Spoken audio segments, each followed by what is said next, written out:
అమ్మవారి చూపులు ఎంత దిశల వరకు పడ్డాయో అంతవరకు దరిద్రములన్నీ తొలగిపోయి అందరూ ఆనందమును పొందారు. లక్ష్మీదేవి జన్మించింది. ఆనాడు పాలసముద్రం దగ్గర ఉత్సవం జరిగినట్టు జరుగుతోంది. నేను ఇక్కడ నమ్మి ఒక మాట చెప్తున్నాను. ఇవాళ ఈ ఘట్టాన్ని ఎవరు విన్నారో వాళ్ళకి కొన్ని కోట్ల జన్మలు తరమవలసిన దరిద్రం నశించిపోయింది. ఇది పరమ యథార్థం.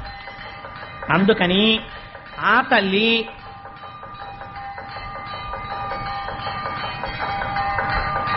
ఒక్కసారి మీ అందరూ కూడా మానసికంగా అదిగో అక్కడ ఆ నీరాజనాన్ని తీసుకోండి, ఒక్కసారి అది కళ్ళకద్దుకుని నమస్కారం చేసుకోండి. స్వామి త్రిమూర్త్యాత్మకమై దత్తాత్రేయుడై ఉన్నాడు. చక్కటి జేగంటలు మోగే ఈ దేవాలయంలోను అటువంటి పరమ పవిత్రమైనటువంటి లక్ష్మీదేవి యొక్క ఆవిర్భావము జరిగింది. ఇంకా దేవేంద్రుడికి